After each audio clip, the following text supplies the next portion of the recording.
The AI boom is driven by corporations seeking new ways of making super profits.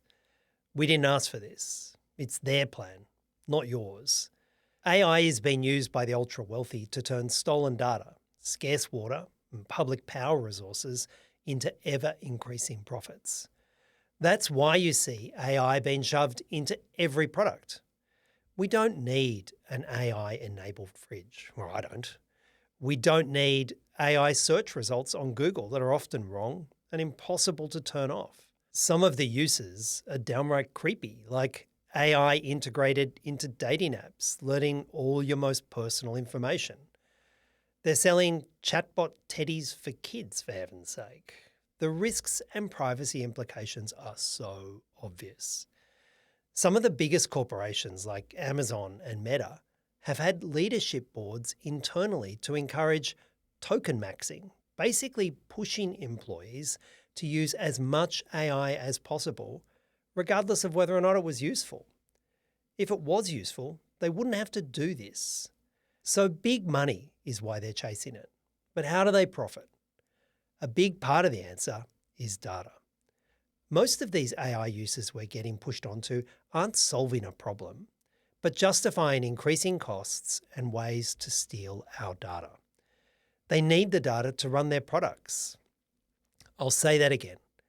When you're putting AI into things, it's about your data.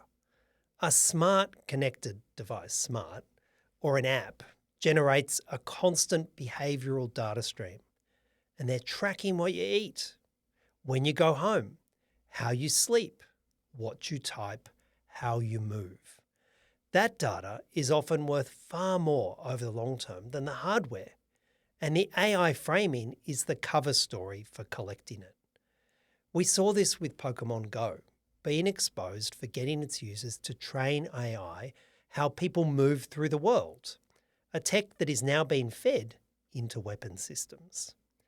Australians deserve laws that protect us and our data, and the march of AI through our arts, personal data, our lives, shows how existing laws are failing. When I was in a parliamentary committee with Facebook on the other side, they were talking about how their AI was fed private user data from Australian but not European Facebook and Instagram accounts. Surely this can't be right, I asked. How's that happen? They said, well, of course. It was because in Europe there were laws against stealing data, but not in Australia.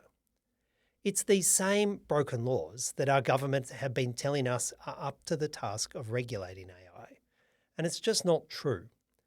Horse and cart era laws are just not up to scratch in this hyperscale data center and web scraping era. Our privacy laws were made at a time when you had to buy stamps at a post office to communicate with your grandma in another state, and they're meant to be up to the task of responding to the internet, frontier AI models being in your pocket at all times. AI is increasingly a tool of foreign interference, with governments, including Russia, working out how to poison AI functions to skew answers and create misinformation. But the biggest risk to Australia comes from US billionaires who use AI to run their far-right political project. The AI deployed in Australia is almost all owned by American billionaires, and the profits and controls are also in the US. And these are not neutral tools. They're owned by men with politics, and lately those politics have turned very dark. Creepy guys like Elon Musk and Peter Thiel, with their fascist tendencies and close links to the US Trump administration. That's who controls this tech.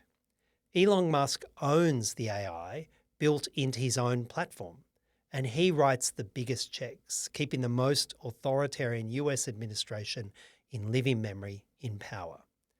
Peter Thiel mentored and bankrolled the current US vice president, and his company Palantir now has its hands on America's tax records, immigration files, surveillance systems, and Defense Department.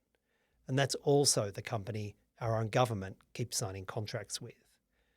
A country that can't control its own data can't really control its own future. We're not importing neutral software. We're importing the politics, the values, the surveillance appetite of the people who built this stuff. They want to surveil workers, but more than that, they want their AI to surveil all of us. The Australian Greens know how dangerous this can be. So here's the choice. Keep handing our future to a handful of American billionaires. Keep feeding them our data, our water, our power, and then they can call it progress. Or we can build something that answers to us.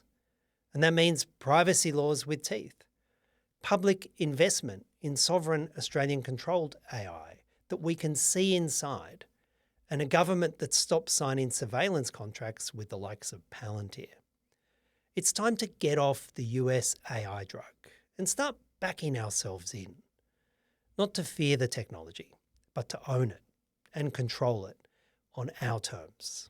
That's what the Greens stand for. Authorised by J. McCall, Australian Greens, Canberra.